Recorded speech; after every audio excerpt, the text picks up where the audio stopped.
Hello guys, welcome to my YouTube channel. और आज मैं बात करूंगी आईयूआई के बारे में। तो आईयूआई एक छोटा प्रोसीजर है जो कि कुछ कपल के लिए किया जाता है जो निःसंतानता का सामना कर रहे हैं। इस टाइम उनके लिए आईयूआई का प्रोसीजर किया जाता है। आईयूआई में प्रेगनेंसी का चांस जो है कि बढ़ जाता है और आईयूआई के लिए स्पर्म को सीधे यूट्रस में रखा जाता है। आईयूआई में क्या होता है कि जो अच्छे स्पर्म होते हैं उन्हें अलग करने के लिए लेबोरेटरी में सीमेन को वॉश मीडिया की मदद से वॉश करके अच्छी क्वालिटी की जो स्पर्म होते हैं उन्हें अलग किया जाता है।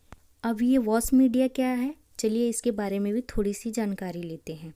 सबसे पहले पुरुष का हम सीमेन सैंपल लेते हैं। उसके बाद सीमेन को हम सीधे इंक्यूबेटर में रखते हैं लिक्विफिकेशन के लिए।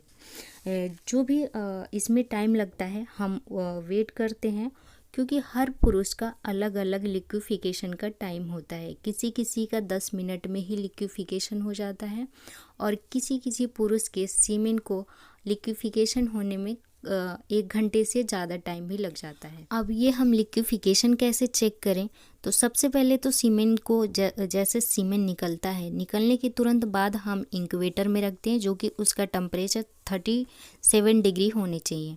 ठीक है, उसके बाद हम 10 मिनट के बाद सीमेन को चेक करेंगे कि सीमेन लिक्विफाई हुआ है कि नहीं हुआ है। और ये चेक करने का तरीका होता है कि आप एक ड्रॉपर लेंगे और ड्रॉपर की मदद से उसको आप ड्रॉप करके गिराएंगे। जैसे आप ड्रॉप करके गिराएंगे तो आप देखेंगे कि अगर लिक्विफाई नहीं हुआ होगा तो आपके एकदम धागे जैसे, मतलब ड्रॉप गिरेगा नहीं, धागे जैसे एकदम लटका रह जाएगा, जैसे धागा खींचता है वैसे ही रह जाएगा। अगर सीमेन लिक्विफाई हो जाता है तो वो ड्रॉप करके गिरने लगता है।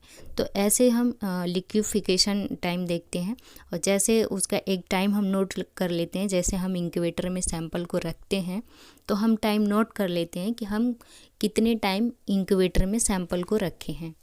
तो ऐसे हो गया हमारा सीमेन सैंपल का लिक्विफिकेशन।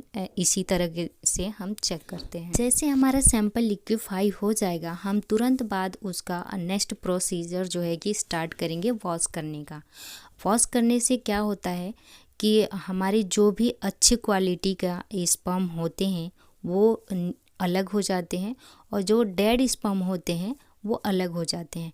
तो वॉश करने के लिए एक मीडिया आता है, जो कि मीडिया की सहायता से हम सीमेन को वॉश करते हैं, स्पर्म को अलग करते हैं। सीमेन वॉश मीडिया का मैंने वीडियो ऑलरेडी चैनल पे डाल दिया है, आप वहाँ जाके चेकआउट कर सकते हैं। सीमेन वॉश करने के बाद हम हेल्दी स्पर्म को अलग कर लेते हैं और वही सैंपल हम डॉक्टर को दे देते हैं, जिससे डॉक्टर आगे का प्रोसीजर स्टार्ट करते हैं।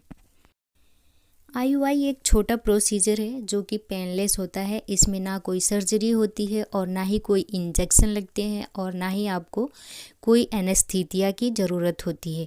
ये एक छोटा सा प्रोसीजर है, ये 5 से 7 मिनट में पूरा प्रोसीजर कंप्लीट हो जाता है।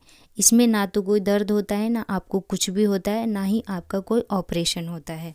सीमेन को सीधे ओव्यूलेशन के समय जब अंडाशय में अंडा निकलता है तब गर्भाशय में रखा जाता है। इस प्रोसीजर को 3 से 4 बार रिपीट किया जा सकता है, या आप सीधे भाषा में कह सकते हैं कि आप 3 से 4 बार आईयूआई करवा सकते हैं। अब चलिए जानते हैं कि आईयूआई क्यों किया जाता है। तो कभी कभी सर्विक्स के परेशानी की वजह से स्पर्म अंदर नहीं जा पाते हैं। इसी स्टेज में आईयूआई करके स्पर्म को सीधे नलियों के पास पहुंचाया जा सकता है। कभी कभी क्या होता है कि मेल इनफर्टिलिटी की वजह से भी किया जाता है, लो स्पर्म काउंट की वजह से भी आईयूआई किया जाता है, मोटिलिटी में कमी की वजह से भी आईयूआई किया जाता है। इस प्रोसीजर में सिर्फ मेल का ही ट्रीटमेंट नहीं होता है, इस प्रोसीजर में मेल और फीमेल दोनों के इनफर्टिलिटी का चेक किया जाता है। अब बात करते हैं फीमेल की।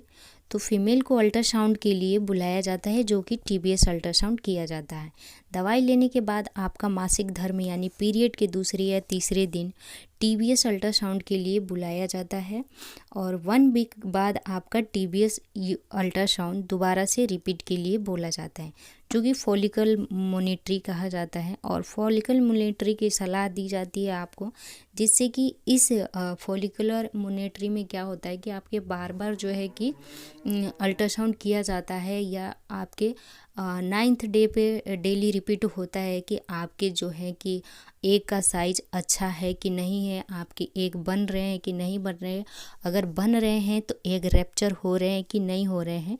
तो ये प्रोसीजर फीमेल के लिए किया जाता है, जो कि बार बार अल्ट्रासाउंड किया जाता है। अभी के लिए इतना ही, और मैं मिलती हूँ नेक्स्ट वीडियो में। तब तक के लिए स्वस्थ रहिए, मस्त रहिए, अपने हेल्थ का ख्याल रखिए।